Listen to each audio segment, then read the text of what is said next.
Permesa Bin Pro Jamin Jawa Timur. Saat ini kami berada di Kejaksaan Negeri Kabupaten Jombang. Saat ini kami bersama dengan Pak Denny Saputra. Beliaunya ini sebagai Kasih Intelijen. Alhamdulillah siang hari ini kita bisa bertemu. Kami akan konfirmasi terkait dari hasil investigasi kami di lapangan, yaitu terkait dengan biaya sekolah, Pak, untuk SMA negeri di Kabupaten Jombang, SMK dan MAN, di mana dari hasil investigasi kami ternyata beberapa sekolah yang kami sebutkan tadi ada indikasi pungli, Pak, ada dugaan pungli terkait sumbangan yang mengatasnamakan komite, di mana ketika komite mencari dana untuk proses belajar atau proses pendidikan di sekolah tersebut, kemudian komite menentukan nilai sumbangan. Kalau uang pangkal itu, Pak, di Jombang itu hingga mencapai 2 juta, 2,5 juta, bahkan ada yang lebih. Kemudian untuk bantuan, yang katanya itu bantuan, itu tiap bulannya itu juga dikasih kartu loh, Pak, bantuan ini. Itu nilainya sama, Pak, antara 125, ada yang 130. Nah, padahal sesuai dengan Kemendikbud, Pak, itu pasal 75 tahun 2016, sekolah maupun komite dilarang melakukan pungutan. Ini biasanya pungutan, bukan sumbangan, pungutan. Nah, kalau nilainya sama dengan batas waktu pembayarannya ditentukan, ini kan bukan sumbangan, Pak. Ini menurut pemahaman kami ini adalah pungli. Dalam hal ini, Pak, kami ingin konfirmasi, mungkin dengan lebih tahu secara hukum bisa menjelaskan agar apa? Agar masyarakat ini tahu. Sehingga masyarakat ini tidak dibodohi yang namanya sumbangan, tapi pada dasarnya itu adalah pungutan liar. Monggo, Pak Denny, mohon penyerahannya, Pak. Matur nuwun.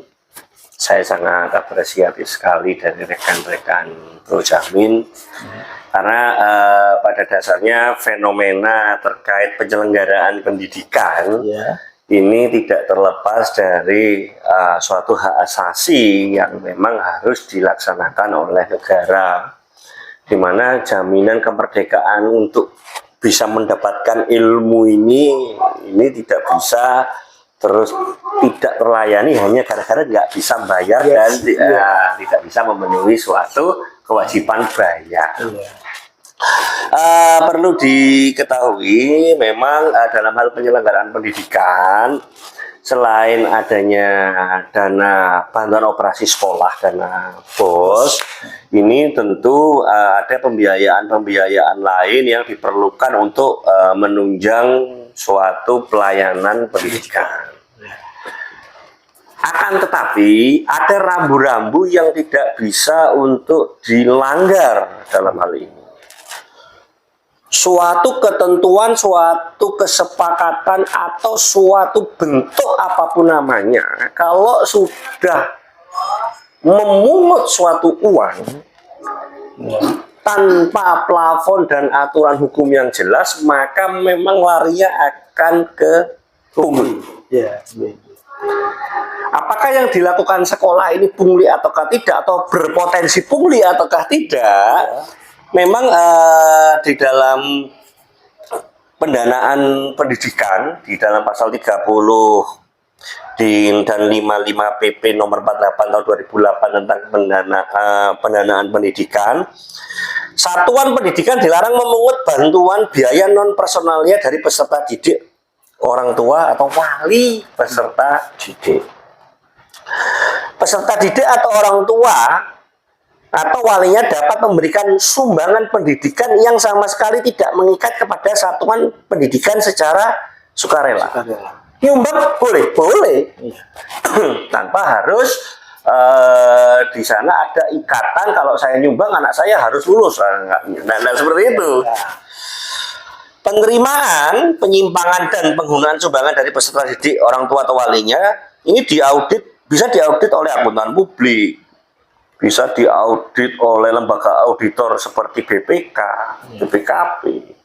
Apabila di sana memang ada potensi-potensi seandainya di kemudian hari dicurigai adanya penyalahgunaan sumbangan tersebut. Namun yang menjadi PR bagi para komite sekolah, ini harapan-harapan kami dari Kejaksaan Negeri Jombang, kami menghimbau, memang di dalam Permendikbud nomor 75 tahun 2016 tentang komite sekolah, ini pasal 10 ini ada menyatakan komite sekolah melakukan penggalangan dana dan sumber daya pendidikan lainnya untuk melaksanakan fungsinya. Di ayat yang kedua, penggalangan dana berbentuk sumbangan, bukan pungutan. Ya. Penggalangan dana harus dilakukan dengan membuat proposal yang diketahui oleh sekolah. Bahkan di sini di pasal 12 huruf B ini jelas komite sekolah dilarang melakukan pungutan dari peserta didik atau orang tua walinya. Jadi komite tidak bisa serta-merta untuk melakukan langsung mungut tanpa dasar, tidak bisa. Ketika orang tua siswa, wali murid, atau orang tua siswa ini berkumpul untuk membahas suatu rapat, rapat ini terkait pembiayaan yang akan timbul, ini tidak boleh satu arah bahwa sudah ditentukan pokoknya programnya iki biayanya sekian, kamu mau patungan mau apa terserah, yang penting per siswa kenanya sekian. Nah, ini harus ada rambu-rambunya, tidak bisa dipaksakan seperti itu. Ya. Pada dasarnya penyelenggaraan pendidikan, anak ini harus bisa terus sekolah mendapatkan pendidikan yang sama dengan teman yang lain, Ya. meskipun posisinya berbeda Secara ekonomi. Tidak ada bedanya si kaya dan si miskin. Iya, betul. Namanya pendidikan kalau sudah kurikulumnya sudah ditentukan, ya si kaya, si miskin, atau yang ganteng atau yang paling jelek, semua porsinya sama. Sama. Iya, betul. Sehingga kami harapkan komite dalam hal membuat rancangan atau proposal kegiatan setahun ke depannya itu di tahun pendidikan yang memang menjadi tahun pelaksanaan dari si komite ini nanti, jangan membuat program yang mengada-ngada. Sesuaikan apa yang menjadi urgensi yang tidak dibiayai oleh pemerintah.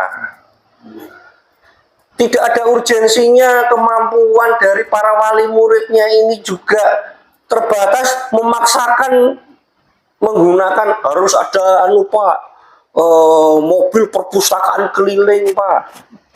Nah, perpustakaan yang ada aja literasinya rendah. Iya, betul. Nah, ini yang menjadi ironis. Apakah dengan adanya suatu mobil perpustakaan keliling ini ada, terus anak-anak mental bacanya akan naik? Belum tentu. Pengaruh nggak dengan pengaruh nggak? Nah, ini sehingga perencanaan oleh komite ini memang harus didasari bukan karena keinginan komite, tetapi karena kebutuhan yang ada. Salah satu contoh, Pak, sekolah kita itu terkenal dengan kearifan lokal. Batik yang berbeda dengan sekolah lain, monggo. Tetapi jangan sampai mengunci spesifikasi kalau batik itu akhirnya di custom sendiri, kalau nggak beli di sekolah di tempat lain nggak bakalan ada. Biasanya gitu. Nah, karena dia satu-satunya akhirnya dipatok dengan harga yang tidak masuk akal. Mungkin bisa sampai 750.000. Bisa sampai bahkan bisa sampai jutaan. Nah, ini tentu ini yang tidak tepat. Ya. Ini tidak tepat, dan rekan-rekan Projamin, ketika Anda mengalami permasalahan-permasalahan seperti ini, ayo kita diskusikan. Ya. Ini sebagai apa ya? Kami apresiatif dengan adanya tayangan YouTube ini sebagai sarana edukasi juga. Betul. Betul. Seandainya anak didik anakku mengalami koyok ini di mana tempat saya ngadu itu opo gitu loh.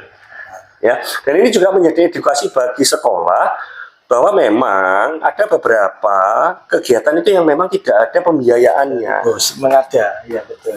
Studi tour memang atau untuk studi banding dan lain sebagainya harus disesuaikan. Kalau memang kemampuan yang ada menggunakan sistem subsidi silang, yang mampu mungkin nyumbangnya lebih tinggi daripada yang tidak mampu, sehingga yang tidak mampu mungkin adalah gendong indit saling subsidi silang. Yang tidak mampu katakan posisinya sudah saat ini saya nggak bisa sumbangsih nih, oke, dibantu oleh yang lebih mampu, monggo. Tetapi ingat, dalam hal laporan pertanggungjawaban nanti itu harus transparan. Iya, betul. Bahwa benar orang tua A melakukan sumbangan terhadap sekolah ini 15 juta untuk studi tour. Ini harus dan 15 juta itu untuk apa saja? Apakah untuk mengcover teman-teman lainnya yang kurang mampu? Atau bagaimana? Karena pada dasarnya menggelapkan suatu sumbangan ini pun juga berpotensi pidana. Betul. Berpotensi pidana. Apalagi kalau nun sewu laporan pertanggungjawaban itu dimanipulasi sesuai dengan pasal 9 Undang-Undang 32 tahun 99 junto Undang-Undang 20 tahun 2001 tentang Tipikor, dengan memanipulasi suatu data untuk pemeriksaan administrasi tertentu, ini ada ancaman pidananya. Di situ tidak ada menyebut kerugian keuangan negara loh. Iya. Hati-hati. Menggelapkan ada di pasal 8, memanipulasi data administrasi ada di pasal 9. Dua pasal ini tidak ada kata-kata kerugian keuangan negara. Artinya ketika itu digelapkan dengan berapapun nilainya, ini Pidana ya. potensi pidananya ini masuk gitu loh. Nah ini Pak ya, untuk sekolah-sekolah yang ada di Jombang ini, banyak kami ketahui dari hasil investigasi kami di lapangan, itu hampir setiap tahun uang pangkal itu ada. Dan alasannya ya itu aja, kalau nggak buat tempat parkir sepeda atau pagar, ya itu aja. Tapi setiap tahunnya itu tidak ada perbaikan. Nah ini kami sangat kami sayangkan, dan kami dengan pertemuan ini Pak, kami harapkan supaya masyarakat itu tahu dan masyarakat tidak dibodohi, terutama komite. Jangan begitu saja mau ketika suruh mencari dana yang ternyata komite banyak tidak tahu tentang undang-undang. Dia tidak paham kalau itu tindakannya itu melanggar hukum, yang untuk mencari dana ini arahnya ke pungli, itu nggak paham komite ini, kan gitu. Nah ini rawan sekali. Padahal jika nanti pada proses hukum komite juga kena Pak ya. Jadi dalam hal ini perlu kami berikan satu garis bahwa apa yang dilakukan oleh komite untuk menggalang dana dituangkan dalam suatu proposal, ditawarkan kepada peserta didik melalui orang tuanya atau walinya, ini tentu tidak serta-merta terus pelaksanaannya, kegiatannya yang dibiayai di luar pemerintah ini dilaksanakan. Ini harus wajib untuk dibuat suatu laporan pertanggungjawaban. Nah, laporan pertanggungjawaban ini yang harus tersampaikan kepada wali murid, ini harus tersampaikan. Dengan adanya melakukan pertanggungjawaban ini adalah sarana untuk membuat suatu informasi dan transparansi kegiatan selama 1 tahun itu yang ada di proposal itu sudah tepat guna ataukah belum. Kalau memang ada sisanya ini akan kemana? Kalau memang kurang, solusinya bagaimana? Ternyata tidak memenuhi target. Nah ini harapannya, terus langkah ke depannya bagaimana? Karena posisinya, mohon maaf, karena posisinya sangat-sangat disayangkan kalau memang niat baik untuk melakukan optimalisasi pendidikan dengan program-program yang sudah ada ini ternyata tidak sama dengan apa yang ada di laporan pertanggungjawaban. Hingga setiap tahun harapan kami supaya tidak ada gejolak, setiap penerimaan siswa baru selalu ada gejolak mengenai uang pangkal, uang seragam, mahal Pak, harus dicicil Pak kalau tidak mampu Pak, nah dan lain sebagainya. Nah ini tentu menjadi PR bersama dengan adanya forum ini, hingga follow ke depan, saran tindak ke depan, nanti kita secara bersama-sama bisa mengagendakan dengan rekan-rekan cabang dinas, kalau mungkin di sini wilayahnya Jombang, dengan tentunya dengan para rekan-rekan kepala sekolah dan komite, kita sharing knowledge bersama. Kita ibaratnya dalam rangka coffee morning lah, untuk melihat kita sebagai masyarakat tidak menginginkan kok setiap tahun itu bermasalah dengan hal-hal seperti ini. Tetapi dengan adanya permasalahan-permasalahan yang timbul, yang menjadi ganjalan bagi masyarakat, kenapa kok sekarang ini sekolah itu semakin sulit untuk realisasi, dengan adanya pembiayaan-pembiayaan timbul, tentu kita juga harus melihat dari dua sisi. Yang penting, apapun yang dilakukan oleh sekolah, komite melakukan suatu proposal kegiatan, kesepakatan dan lain sebagainya ini tidak boleh ada kata-kata paksaan. Kedua, tidak boleh melakukan diskriminatif terhadap, oh ini siswa yang sudah bayar, oh ini yang belum. Nah ini tidak boleh ada diskriminasi seperti itu. Mau ujian, banyak keluar kartunya ditahan Pak gara-gara belum bayar. Nah ini harus dilihat dari sudut pandang. Kalau memang itu yang terjadi, memang belum bayar dan sebagainya, ujian nasional sudah nggak mungkin ditunda dan lain sebagainya, jangan sampai ini menghambat. Mental siswa Pak ini Pak. Karena siswa ini memang secara psikologis dia akan menghadapi suatu ujian, suatu kompetisi dari pendidikan dia. Ketika masih diganggu hal-hal seperti ini, saya rasa menjadi psikologis yang tidak sehat bagi si peserta siswa. Sehingga dari kami ini perlu adanya suatu terobosan-terobosan dan investigasi terhadap fenomena-fenomena ini. Jadi mohon maaf rekan-rekan dari pemirsa Projamin di channel YouTube, bukan berarti melakukan investigasi itu hanya untuk mencari-cari kesalahan, tidak. Terus dengan adanya tayangan YouTube ini bukan berarti menjelek-jelekan atau ini sekolah, tidak. Ini adalah sarana untuk kita. Ini tawaran pemikiran bersama gitu loh. Nah, ini tawaran pemikiran bersama karena bagi kami apapun tahunnya, apapun masanya, pendidikan ini harus tetap menjadi suatu prioritas untuk peningkatan SDM secara nasional. Nah, ini sehingga ini menjadi referensi bersama dengan teman-teman Projamin dan juga penggiat-penggiat pendidikan yang lain mungkin. Nah, ini harus menjadi program bersama. Bukan berarti kita memusuhi pihak sekolah dan lain sebagainya, karena pada dasarnya kami di sini dari kejaksaan hadir, dari teman-teman non-government, dari NGO hadir, ini sebagai bukan hanya sarana kontrol saja, tetapi kita bersama-sama untuk memajukan pendidikan.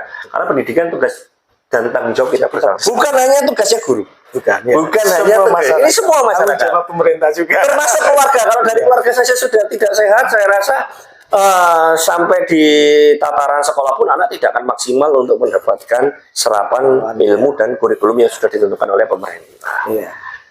Gitu Mas. Terima kasih Pak Denny terkait pemahaman yang mana masyarakat masih belum banyak paham terkait dengan persoalan ini kan gitu.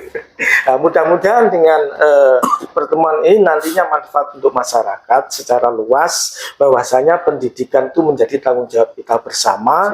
Kita dari Projamin ketika investigasi kami konfirmasi bukan bertujuan untuk mencari kesalahan, tapi mencari jalan keluar terkait segala adanya persoalan-persoalan di sekolah-sekolah tersebut. Nah, kemarin kami juga sempat itu Pak, kami juga mau konferensi ke Dinas Pendidikan Provinsi untuk wilayah Jombang, tapi beliaunya tidak berkenan menemui kami, ya nggak apa-apa. Padahal kami tujuannya sama, ingin mencari solusi supaya persoalan ini ada titik temu. Jangan kemudian ada di sisi lain pemerintah berupaya mutu pendidikan di Indonesia ini bisa lebih baik, sekolah juga demikian, di sisi lain pengen juga bisa mendidik siswanya lebih baik, tapi ada hal-hal yang kemudian menjadi ganjalan di masyarakat ketika terkait dengan sumbangan. Padahal sumbangan sudah jelas, sudah diatur oleh pemerintah, yang sumbangan seperti ini tidak boleh melakukan pungutan, sudah jelas semuanya, tapi ini masih ada persoalan. Dan mudah-mudahan untuk berikutnya tidak ada lagi persoalan-persoalan seperti ini untuk pendidikan. Kalau memang sumbangan ya sukarela, kalau pungutan jelas melanggar undang-undang dan bisa masuk ke ranah pidana. Kami dari Projamin juga akan tidak tinggal diam. Kami akan memberikan informasi kepada pihak sekolah juga, ini namanya pungutan liar, ini sumbangan, dan kami tidak ingin tahun berikutnya kemudian masih ada pungutan liar di sekolah. Oke Pak Denny, kami juga yang saat ini lagi gencar-gencarnya di Jombang ini terkait dengan pendanaan untuk pembangunan di desa. Dana DD itu sudah sangat tinggi Pak Denny. Di sini ini sampai 1 miliar, ada 1.700.000. Tetapi untuk fisiknya kadang-kadang tidak sesuai gitu ya. Nah, untuk yang kemarin itu dana terakhir itu juga BKK. Satu dikatakan untuk misalnya rehab gedung balai desa sampai 200 juta. Tapi yang direhab cuma atapnya saja, kadang-kadang nggak sesuai. Nah, bisa memberikan suatu masukan Pak Denny, dan kami nanti juga akan, sebenarnya kami juga bisa melangkah hukum ya ketika ada temuan, tapi kami kalau bisa itu jangan sampai seperti itu ya. Tapi walaupun bagaimana, yang namanya orang korupsi memang harus ditindak. Itu juga kewajiban ya, dan itu pemerintah sudah membuat undang-undang aturan seperti itu. Tapi untuk hal ini di Jombang masih Pak Denny, bahkan hampir dana DD, dana bantuan dari BK, bantuan yang mana yang dari DPR juga itu, yang melalui DPR itu hampir antara 10-20% menguap Pak. Mohon pencerahannya Pak. Oke. Jadi terkait pembangunan desa memang perlu dicermati. Desa ini mempunyai suatu cantolan atau aturan hukum yang namanya memang undang-undang tentang pemerintah desa sendiri. Namun kalau kita menjelaskan aturan normatif yuridisnya ini, mungkin teman-teman kepala desa ini bingung kan, iya kan? Nah ini praktisnya saja, ya, praktisnya saja. Jadi rekan-rekan Pro Jamin, setiap penyelenggaraan dari pemerintah desa untuk kegiatan dana desa ini memang kepala desa tidak bisa serta-merta secara sendiri-sendiri untuk membuat suatu program yang dinamakan anggaran di dalam APBDes. Ini tidak bisa sembarangan memang. Dana desa begitu besar. Tentunya apabila ada hal-hal yang tidak dapat atau menjadi kebingungan dari teman-teman kepala desa dalam hal mengartikan nanti pembangunan ini harusnya bagaimana, ini memang ada sarana instrumen monitoring, evaluasi, dan juga sarana curhat, yaitu melalui dari pihak kecamatan masing-masing. Dinas Pemberdayaan Masyarakat Desa, di sana juga ada inspektorat. Nah ini, tolong kepala desa tidak menganggap inspektorat itu sebagai tempat untuk melakukan audit ya. Tidak. Justru dengan adanya audit ini saring berbagi pengalaman ini.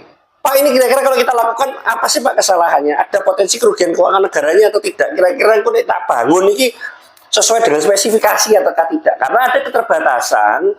Itu tenaga teknis yang ada di desa yang memahami itu.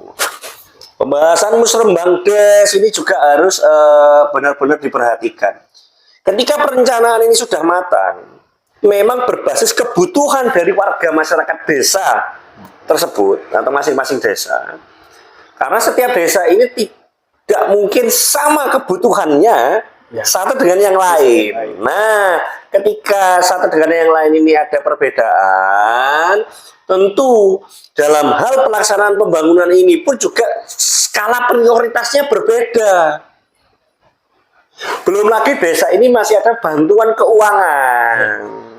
Apakah bentuknya BKK, apakah ada bentuk seperti Jasmas, macam-macam ya, macam-macam.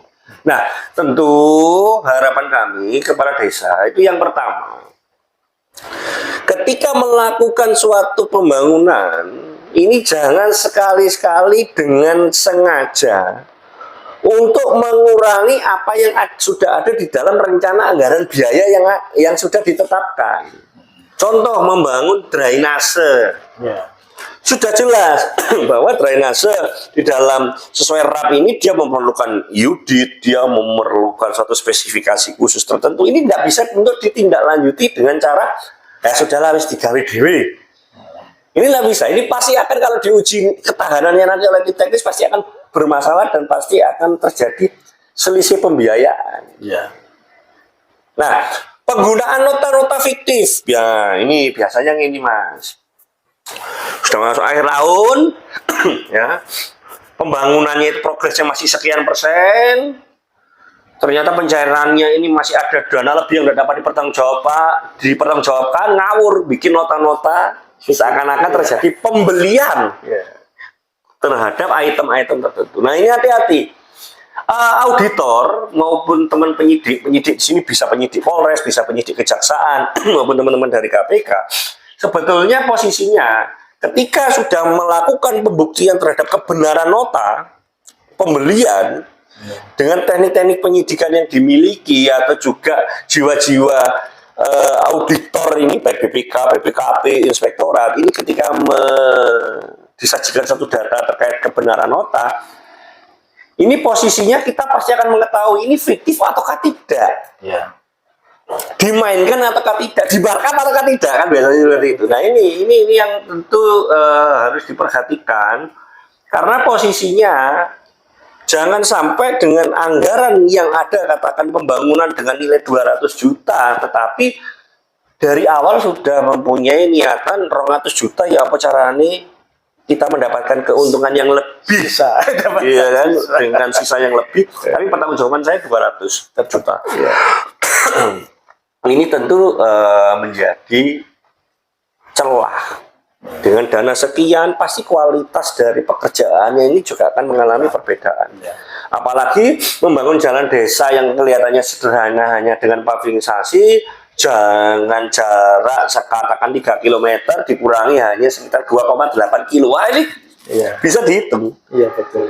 Nah ini sudah tidak zamannya lagi kepala desa memainkan adanya suatu program-program pembangunan dengan markup, manipulasi laporan pertanggungjawaban. Nah ini karena banyak juga sebetulnya keluhan-keluhan teman-teman kepala desa, Pak aku nek gak ngono aku gak iso berbagi dengan yang lain.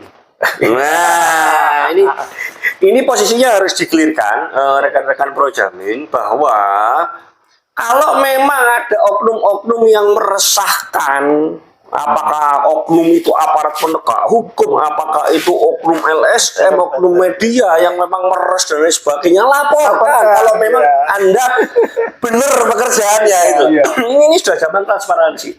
Artinya bukan terus kepala desa ini tidak berani melaporkan. Kalau Anda tidak berani melaporkan berarti memang ada sesuatu di pekerjaan itu. Iya betul. Nah ini fenomena ini yang akhirnya seakan-akan menjadi pembenar ya Pak saya melakukan ini karena posisinya Pak saya untuk ngasih ini Pak karena saya sudah nggak kuat tekan dan sebagainya. Itu bukan faktor itu.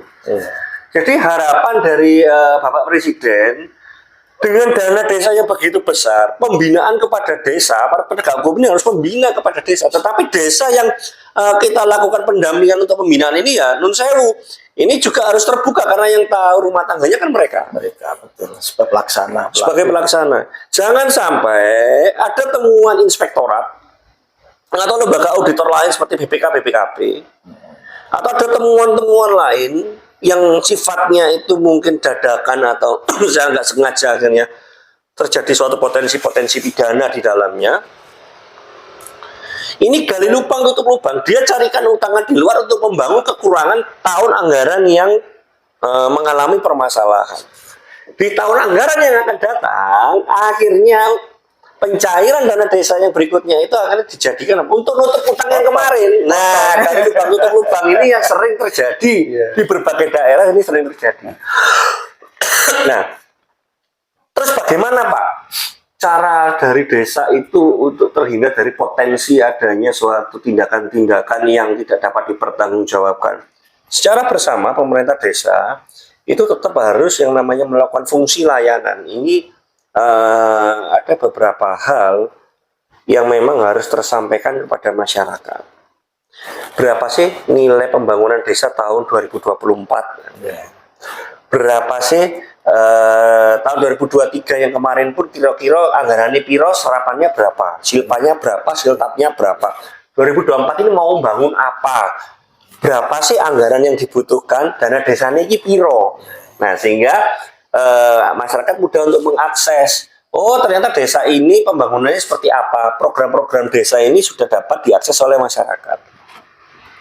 Terkait dengan adanya keterbukaan informasi publik, memang kita kembali lagi ada hal-hal yang mungkin pada saat proses berjalan ini belum bisa dipublikasikan. Contoh, pada saat pembuatan laporan pertanggungjawaban yang dimana tahunnya berjalan, durung ngari, masih berjalan. Nah, ini juga kalau seandainya terus disampaikan semua, Pak, aku khawatir nota-notaku hilang dan sebagainya. Nah, ini tidak semua yang bisa disampaikan, tapi layanan-layanan yang diberikan tujuannya untuk apa, ini harus disampaikan, sehingga kepala desa tidak boleh anti dengan teman-teman NGO atau teman-teman media yang melakukan cross-check. Apabila dirasa teman-teman media, oknum-oknum media maupun oknum LSM ini, Pak, ini ngurus WIPO, Pak, aku diperes, Pak, ya laporkan. Kalau memang posisinya Anda tidak dalam posisi bersalah dan merasa menjadi korban, monggo. Karena pembangunan desa ini kalau sampai tidak ada keterbukaan untuk saling bersama, baik teman-teman NGO, aparat penegak hukum dengan teman-teman kepala desa ini niatnya sama, nama itunya sama untuk membangun desa, saya rasa gali lubang tutup lubang itu pasti akan terjadi. Harus berapa kepala desa lagi yang harus menjadi tersangka di tindak pidana korupsi? Dan anehnya, Pak, sampai saat ini masih banyak pejabat atau kepala desa atau perangkat desa sekalipun itu tentang undang-undang GIP, keterbukaan informasi publik. Kami sering mengalami di lapangan, ketika kami konfirmasi, dia nggak mau nemui, nggak mau memberikan informasi. Ada yang pernah kami sempat ribut di YouTube itu. Apa? Ketika kami tanya waktu itu ada desa terkait dengan anggaran penanggulangan bencana di desa itu sampai 600 juta. Kami curiga, kami tanya, beliau jawabannya apa? Kami nggak mau memberikan informasi terkait itu, hak kami. Padahal di dalam informasi publik, suatu instansi yang menggunakan anggaran pemerintah tidak memberikan informasi kepada seperti kami LSM, bisa kami laporkan, ya, kan gitu, Pak, ya. Jadi mengenai keterbukaan informasi publik, memang ada hal-hal yang bisa disampaikan kepada publik, namun juga ada pembatasan tertentu seperti kerahasiaan negara dan lain sebagainya. Akan tetapi terkait penggunaan dari sistem penganggaran yang ada, bukan berarti terus teman-teman bertanya seperti itu tadi, saya harus kasihkan datanya real, enggak seperti itu. Dana dengan nilai sekian itu untuk apa, Pak? Nah, ini sebenarnya simpel. Ini simpel. Nah, inilah yang perlu rekan-rekan kepala desa juga dinas pemberdayaan masyarakat desa ini juga harus ini sinergi nih untuk memberikan, nanti duduk bersama juga dengan teman-teman media maupun teman-teman LSM, cara menjawab yang benar secara aturan itu bagaimana sih, Pak? Nah, ini mungkin banyak yang belum mengetahui bahwa ketika ditanya, Pak, ini anggarannya sekian, iya benar anggarannya sekian. Untuk apa, Pak? Untuk penanggulangan bencana. Bencananya seperti apa? Itu dengan penjelasan lisan dan sebagainya, tanpa harus memberikan nota real. Enggak, sebetulnya teman-teman tidak membutuhkan itu. Cuma lakukan bisa jelaskan. Jelaskan sih, Pak, kira-kira. Kalau memang 600, Pak, menurut saya memang ini dana cadangan untuk penanggulangan bencana ke depan. Karena posisinya saya sekarang belum ada bencana, ini memang belum kita lakukan serapan anggaran. Kenapa tidak dilakukan penjelasan seperti itu? Kalau memang belum ada serapan anggarannya. Atau, Pak, ini kemarin ada hujan longsor, Pak, sehingga kami menggunakan separuh atau sekian dana itu untuk menanggulangi bencana ini. Kalau tidak, ini nanti masyarakat saya yang terisolir. Nah, mengenai laporan pertanggungjawabannya nanti, Pak, ini sementara kami susun dan sebagainya. Ingat, memang teman-teman dari LSM maupun media bertanya itu bukan terus menghakimi atau menjustifikasi, ini tidak, ini yang harus dipahami oleh teman-teman kepala desa. Gitu lah. Karena teman-teman kepala desa ini muaranya nanti tetap laporan pertanggungjawaban ini kepada bupati, kepada inspektorat, terus juga nanti posisinya ini apakah nanti menjadi sampling audit dari teman-teman inspektorat. Ini tentu menjadi catatan tidak serta-merta apa yang sudah ada di dalam APBDes, apa yang sudah ada di dalam rencana-rencana pembangunan desa itu untuk ditutupi ini sudah bukan zamannya lagi. Nah, demikian sama dengan kami aparat penegak hukum. Mungkin kalau ditanya, Pak, mengenai penanganan perkara A ini sudah sampai mana, Pak? Kita jelaskan prosesnya tanpa harus Pak wingi ku temuannya di BAP kayak gini ya, enggak begitu, ya kan? Tetapi kita sampaikan bahwa prosesnya ini sementara berlangsung, ada proses hukum yang di Kejaksaan Negeri Jombang sudah memasuki tahap ini, kurang berapa saksi lagi, ya kan begitu ya. Sehingga jelas masyarakat pun menganggap oh iya masih berproses. Terlepas dari lambat ataukah tidak itu memang nanti masyarakat yang menilai. Nah, check and balance inilah dari teman-teman NGO, dari teman-teman media kepada kinerja dari APH, kepada pemerintah, apakah itu daerah maupun pemerintah desa, sebagai check and balance supaya tidak menyimpang. Betul. Nah, ini tentu harapan kami nanti apakah melalui asosiasi kepala desa atau melalui perhimpunan atau perkumpulan teman-teman kepala desa, mungkin ke depan ini bisa menjadwalkan sharing bersama, gitu ya, sharing bersama, bukan untuk menghakimi tidak, sehingga nanti para subscriber maupun follower dari Projamin, dari YouTube Projamin ini bisa memberikan edukasi bahwa kehadiran Projamin di sini itu kami tidak melakukan suatu tayangan YouTube itu untuk mengadu atau menghakimi seseorang dalam tayangan ini, tetapi kita saling sharing bersama untuk solusi ke depan bagaimana, karena tayangan YouTube ini pun, di channel ini pun, ini juga adalah keterbukaan kami. Nah, ini keterbukaan berdasarkan fenomena sosial kemasyarakatan yang ada. Mungkin ke depan dengan rekan-rekan Projamin bukan hanya dalam session tanya jawab seperti ini. Harapan kami nanti kita sinergitas lebih lanjut, karena Kejaksaan sendiri juga ada layanan obrolan menarik. Jaksa menjawab, objek menjawab, nah kan, sehingga permasalahan sosial apapun, jadi bukan hanya dibatasi permasalahan tindak pidana korupsi, tapi permasalahan sosial lainnya, karena saat ini bidang intelijen kejaksaan ini berdasarkan Undang-Undang Intelijen Negara itu menjadi salah satu yang masuk di dalam Undang-Undang Intelijen Negara selain BIN, TNI, Polri, Kejaksaan, dan instansi lainnya yang sudah ditunjuk. Nah, sarananya untuk itu ada yang dengan menggunakan sarana-sarana penyuluhan hukum, penerangan hukum, dan juga dari Projamin TV, besar harapan kami mewakili pimpinan dari Kejaksaan Negeri Jombang. Sekali lagi mohon maaf, dengan ke depan ini posisinya pembahasan ini memang sarananya adalah sarana edukatif untuk perubahan. Nah, kan demikian. Sehingga dengan channel YouTube ini yang mudah diakses oleh warga masyarakat yang lain, dapat meningkatkan kapabilitas dan kualitas dari penyelenggaraan pemerintahan yang baik, termasuk juga menjadikan perbaikan dan meningkatkan profesionalitas dari teman-teman dari Projamin. Oke, terima kasih Pak Denny atas waktunya yang sudah banyak memberikan arahan-arahan, masukan-masukan untuk kita semua, baik pemerintah desa, sekolah, dan lain sebagainya, supaya ke depan lebih baik.